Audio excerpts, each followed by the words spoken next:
So yun na nga guys, good morning, good afternoon, and good evening po muli sa inyo lahat. Ito muli ang inyong lingkod, Batang Elio.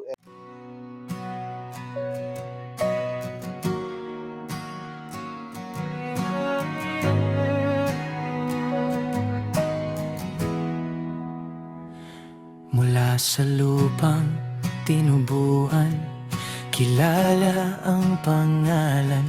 Batang Elio, laging nasa tama ang katwiran. Sa bawat video at kwento, siya'y nakatuto, hindi nagmamadali, bawat detalye hinuhukto. Maraming nagsasalita, maraming nagkakalat, pero sa kanya lang malalaman ang tunay na lagat. Hindi siya nagpapaloko sa sabi-sabi ng iba, bawat salita'y sinusuri, malinaw ang kanyang diwa.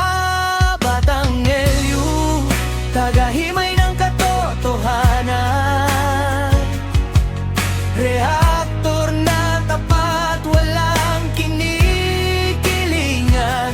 Sa kanya lang malalaman ang tunay na pangyayari, ang liwanag na sa dilim ay nagbibigay silbi. Batang Elio, respeto ang laging bitbit, hindi nang babalahura, malinis ang kanyang titik. Sa bawat reaksyon, aralan laging baon, siya ang gabay na matatag dito sa atin ngayon.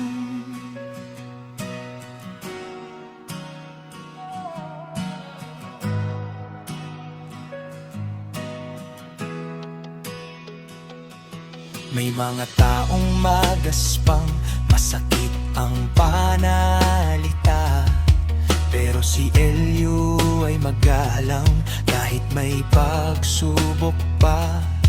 Kahit anong paksa, mahirap man o madali, ang kanyang pananaw ay laging nakabubuti.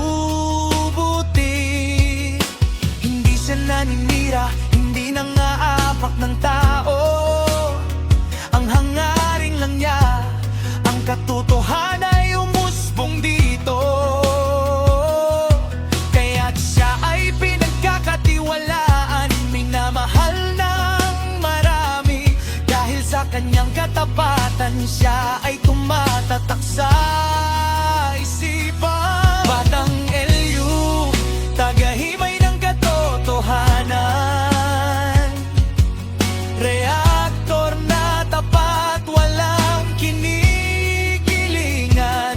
Sa kanya lang malalaman ang tunay na pangyayari, ang liwanag na sa dilim ay nagbibigay silbi. Batang Elio, respeto ang laging bitbit, hindi nang babalahura, malinis ang kanyang titik. Sa bawat reaksyon, aralang laging baon, siya ang gabay na matatag dito sa atin ngayon. Sa panahong puno ng kasinungalingan, siyang nagsisilbing ating sandalan.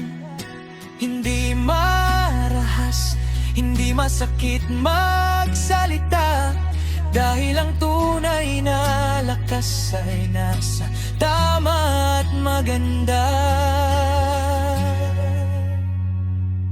Batang Elio, ang boses ng katotohanan. Batang Elio, respeto'y kanyang kayamanan. Sa kanya lang malalaman ang lahat.